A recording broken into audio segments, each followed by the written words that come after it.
Kali ini kita akan membahas bab tentang statistika. Bab tentang statistika akan dibagi dalam 3 bagian, yaitu yang pertama adalah pengumpulan data, kedua penyajian data, dan ketiga adalah ukuran pemusatan dan penyebaran data. Mari kita mulai dengan pengumpulan data. Misalkan ada data seperti ini, yaitu nilai dari ujian 10 anak kelas 9A. Nilainya ada 7, 8, 6, dan seterusnya. Ada yang baik, sedang, ada juga yang buruk.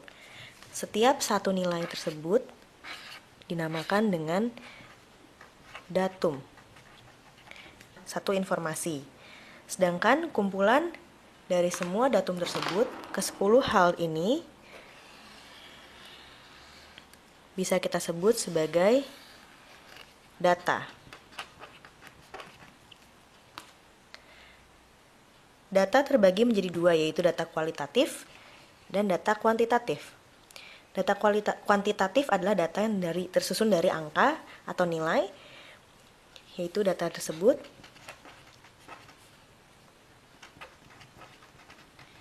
sedangkan data kuantitatif adalah yang di bawahnya, yaitu baik dan buruk dan sedang tersebut, data yang tidak bisa diukur.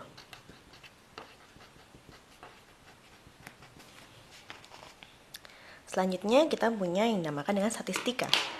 Statistika itu tersendiri adalah ilmu yang mempelajari pengumpulan data tentang pengumpulan data, pengolahan data,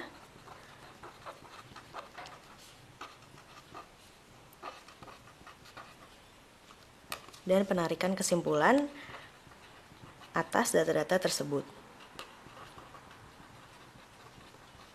Lalu kita punya juga yang dinamakan dengan populasi dan sampel.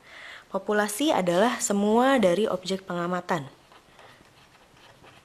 Sedangkan yang dinamakan dengan sampel adalah bagian dari populasi yang dijadikan objek pengamatan untuk mengambil kesimpulan. Populasi.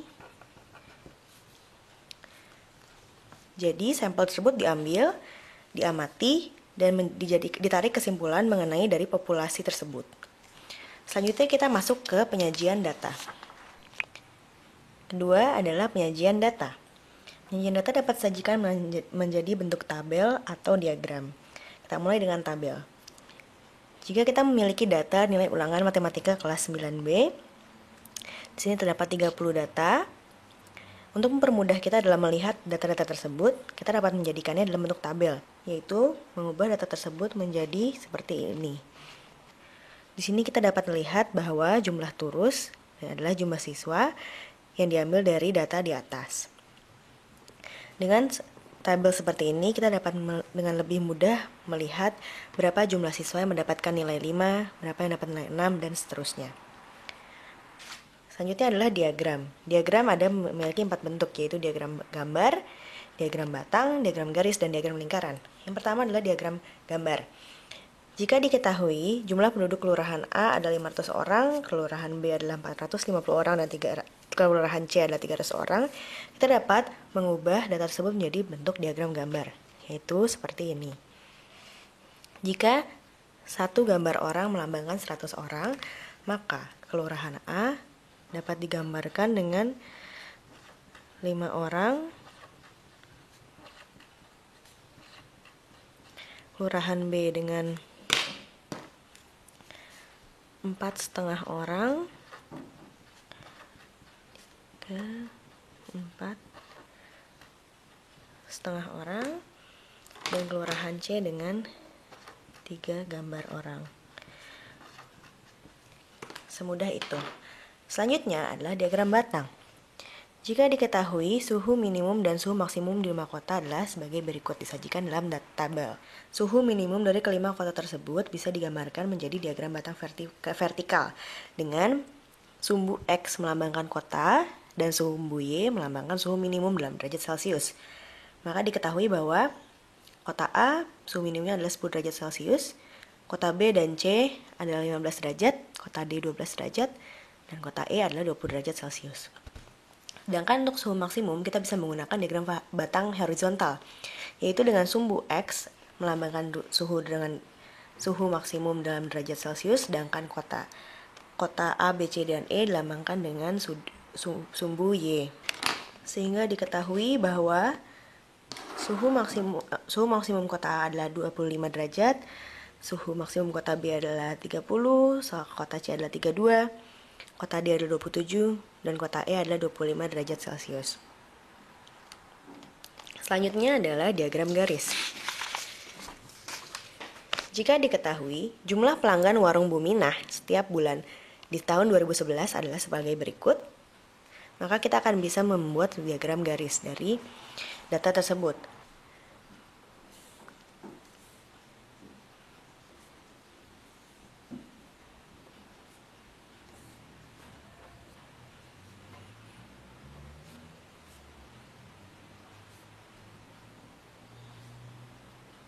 Nah, setelah ini kita bisa menggambarkan diagram garis dari titik-titik tersebut.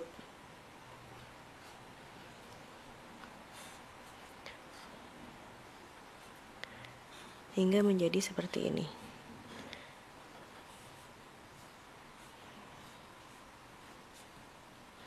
Inilah yang disebut dengan diagram garis.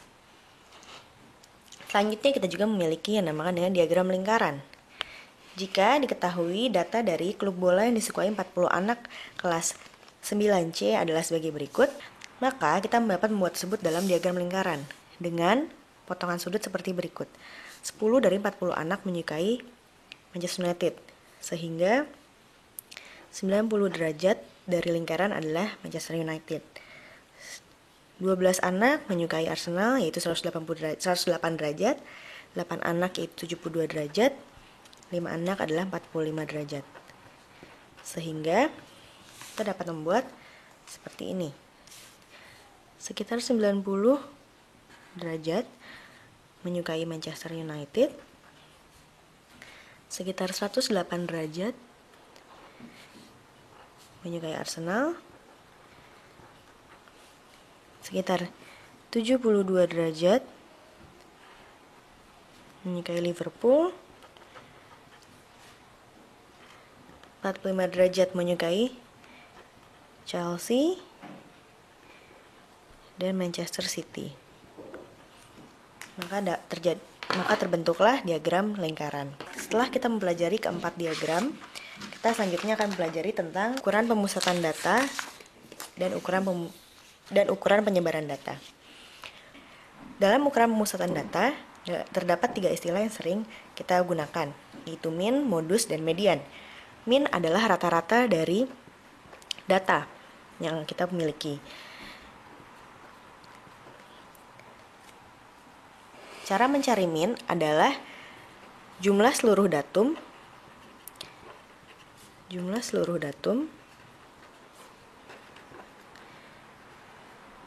dibagi banyaknya datum.